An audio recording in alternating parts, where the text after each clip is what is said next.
And I'm Stephen A. Smith.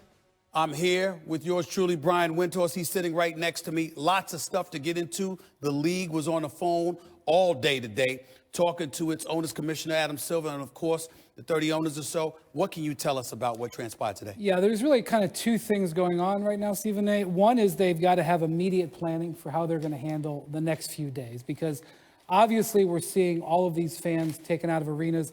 Fans are going to be taken out of NBA arenas very soon, all across the board. If they don't make the decision is going to get made for them. They're aware of that. The second thing is long-term planning, taking a look at arena schedules, talking with team officials, and seeing what the feasibility is of potentially delaying the season, leaving that open as an option that they research. Let's bring in our ultimate insider, Adrian Wojnarowski, NBA insider. Talk to us. You've been working the phones all day. You've been all over this story, Woj. Talk to us about what you've learned. You just tweeted something a few minutes ago. That's right, Stephen, Brian. The greater consensus right now among NBA teams is to continue playing the season, but without fans in arenas. The league is going to make a decision by Thursday, by tomorrow, on next steps. But there's a push in this league right now to continue the season without fans in the arena. Another consideration on that owner's call with the league today, I'm told, was the idea of taking a hiatus, stepping back from the season, postponing games, potentially canceling regular season games. But right now, there's a greater push, a much greater push, I'm told, with the league in just continuing to play games, but do it without fans in the arena. And one thing that I know the league office, certainly teams all want, they don't want lost games, and they want to try to keep these games on television. I know that you talked about there's a stronger push to just not have fans in there, Woj, but how strong, if you can tell us at all, is the push, at least by some of the owners, to actually postpone or cancel some of these games? Well, I think it's everyone's preference to keep playing, but I think it's been part of the conversation. They have talked about everything from moving games from one arena in a city to the away arena based on the schedule of a night's games, even looking at games at neutral sites, maybe even in non-NBA cities. But right now, the push is to continue playing games with the current schedule we have in arenas that are going to be empty, following the lead of what the NCAA did with the college basketball tournaments today, which is to play them for the foreseeable future in empty arenas. But the league office, Adam Silver, ultimately is going to decide that, I'm told, by tomorrow. They have to get moving in a direction here. And certainly the consensus, again, that I'm told, along with Zach Lowe, is to continue playing the games without fans. Wendy, let's get back to you here. What do you think ultimately will happen here? Because even though there are no cases of NBA players having contracted the virus, in the same breath, there's got to be obviously a very palpable fear of that. What do you think leads to them ultimately making this decision and just sticking with one decision over the other? If Woj says that the owner's consensus is to keep playing, he's right. Woj is always right. I'm just going to tell you, I'm looking at what happened in China and I'm looking at what happened in Italy. And in both those cases, they tried to continue those leagues, especially in Italy, without fans in the soccer league, and it just did not work. And now today we have a reported case of a Juventus player, one of the most powerful, biggest teams in Italy, coming down with the coronavirus. I think that eventually you're going to see the leagues have to suspend. That's my opinion. They're gonna have to suspend play from a just player health standpoint and from a financial standpoint, because one of the things that's going to happen here, that every game you play without fans, it's millions and millions of dollars. And in the playoffs, where ticket revenue is a vital part of the NBA's revenue pie, it's going to be probably between $100 and $200 million lost if they play playoff games without it. And not that revenue would lead here, right, but it's going to be a factor.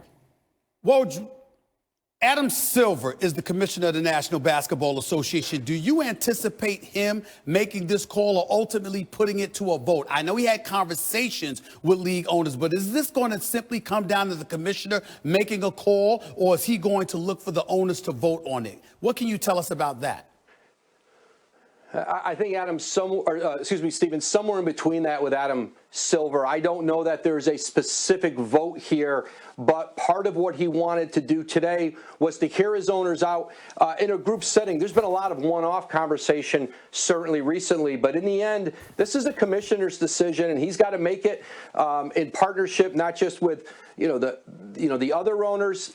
They met with the Players Association today, and in that meeting, they told the Players Association their goal was to try to keep, again, playing the games without fans, not having to cancel games. And then, of course, television, arenas, Brian mentioned that, all the other factors. There's a lot of constituents here when you're making this decision, but this is ultimately at the feet of the commissioner. Woj and Wendy, they'll be with us throughout the show. Don't go anywhere. Here's more reaction from around the NBA today, starting with Giannis Antetokounmpo. Obviously, this is the NBA, and we're paid to play games. Now having fans is going to be tough, because everybody that play basketball, they play for the fans. They play for, energy, the atmosphere. But at the end of the day, we got to think about, our healthy and safety, not just the players, the fans. Because at the end of the day, professional basketball players, so we got to play in an empty arena. It wouldn't be fun, but, it'd be competitive. You see people dying, more and more people are, getting affected by the virus. So, that's real for me. People are losing their lives. So that's when it became real for me. Let's bring in former Memphis Grizzlies head coach, as well as the New York Knicks former head coach, David Fizdale. Coach, you first learned of the impact the coronavirus was having on the NBA. What were your thoughts, sir? I'm not hearing you, Stephen A. Yeah, can you hear me now? You might have to come back to me. I'm not hearing anything.